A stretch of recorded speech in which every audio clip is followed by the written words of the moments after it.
Hi guys, welcome back to Flick Vestige. If you're searching for cult movies that just landed on streaming, you're in the right place. January has quietly delivered some intense additions across Netflix, Prime Video, and Paramount Plus. These are films built on tension, uncertainty, and slow-burning suspense. Stories that pull you in and refuse to let go. In this video, we're counting down the top 5 best cult movies for this month, focusing on atmosphere, impact, and the kind of storytelling that stays with you long after the credits roll.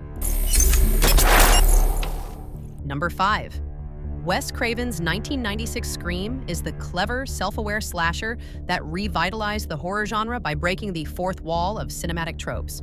The story follows Sidney Prescott, a high school student in the quiet town of Woodsboro who becomes the target of a mysterious costume-clad killer known as Ghostface. What sets Scream apart is that its characters have actually seen horror movies. They are fully aware of the rules of the genre, like never saying, "I'll be right back," or never wandering off alone, yet they find themselves trapped in a real-life slasher plot anyway. Written by Kevin Williamson, the film expertly balances genuine white-knuckle suspense with a satirical wit that critiques the cliches of 80s horror. Featuring a standout cast including Neve Campbell, Courtney Cox, and David Arquette, the movie became a massive cultural phenomenon for its whodunit mystery and its iconic opening sequence.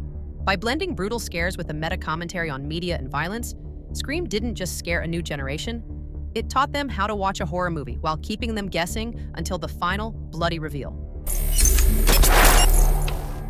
Number 4. Fear and Loathing. In Las Vegas is a visually explosive, drug-fueled odyssey adapted from Hunter S. Thompson's seminal Gonzo novel, directed by Terry Gilliam. The film stars Johnny Depp as Raoul Duke, a thinly veiled version of Thompson, and Benicio del Toro as his eccentric attorney, Dr. Gonzo. Set in 1971, the duo sets off across the Nevada desert in a red convertible filled with a suitcase of illicit substances, ostensibly to cover a motorcycle race. However, the mission quickly dissolves into a surreal, hallucinogenic search for the elusive American dream amidst the neon-soaked decadence of Las Vegas. The film is famous for its disorienting cinematography and grotesque practical effects, designed to mimic the distorted reality of the protagonist's various highs. While it was a polarizing box office flop upon its 1998 release, it has since achieved massive cult status for its uncompromising style and Johnny Depp's transformative, twitchy performance. It is less of a traditional narrative and more of a sensory assault, a chaotic, tragicomic eulogy for the counterculture movement of the 1960s that leaves the audience feeling just as hungover as the lead characters.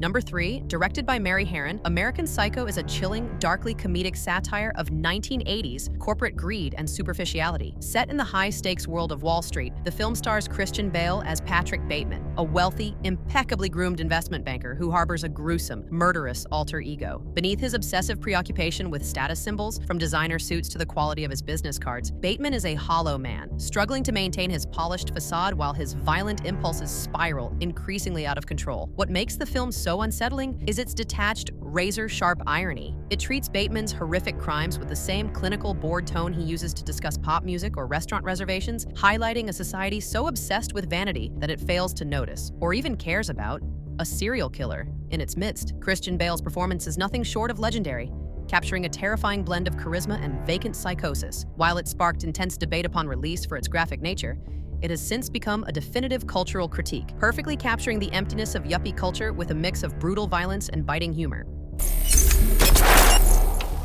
Number 2, directed by Daniel Myrick and Eduardo Sanchez, The Blair Witch Project stands as the definitive blueprint for the found footage genre. The story follows 3 student filmmakers, Heather Donahue, Joshua Leonard, and Michael Williams, who venture into the Black Hills of Maryland in 1994 to film a documentary about a local legend known as the Blair Witch. As they wander deeper into the woods, their navigation fails, their supplies dwindle, and a growing sense of dread takes over as they realize they are being stalked by an unseen, supernatural presence. What made the film a cultural phenomenon was its revolutionary marketing campaign, which presented the footage as real lost tapes of missing students.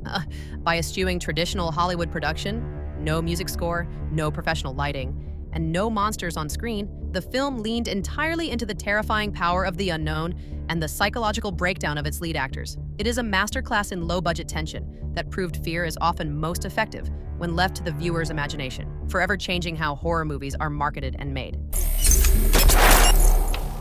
Number 1. Directed by Ian Softly, Hackers is a vibrant, neon-soaked time capsule of mid-90s techno-optimism and cyberpunk aesthetic. The film follows Dade Murphy, played by a young Johnny Lee Miller, a legendary child prodigy who was banned from using computers after crashing thousands of systems at age 11. Now a teenager in New York City, he joins a ragtag group of elite high school hackers, including the fierce and competitive Kate Libby, played by Angelina Jolie in one of her earliest breakout roles. When the group accidentally intercepts a high-stakes corporate embezzlement scheme, they are framed by a sinister security expert known as the Plague, and must use their collective skills to hack the planet to clear their names. While the film's depiction of hacking, complete with 3D virtual landscapes and flying through data corridors, is hilariously unrealistic by modern standards, its heart lies in its counterculture spirit. It features a pulsating electronic soundtrack, avant-garde, club fashion, and a genuine reverence for the Hacker Manifesto. Though it wasn't a massive hit upon its 1995 release, it has since become a beloved cult classic for its earnest, high-energy portrayal of the early internet age, capturing a moment when the digital frontier felt like a playground of endless, rebellious possibility. So, there you have it. 5 cult journeys, each defined by a different layer of unease and mounting suspense. If any of these piqued your interest, dim the lights and dive in. Thanks for spending time with Flick Vestige, and stay tuned. There's more to uncover soon.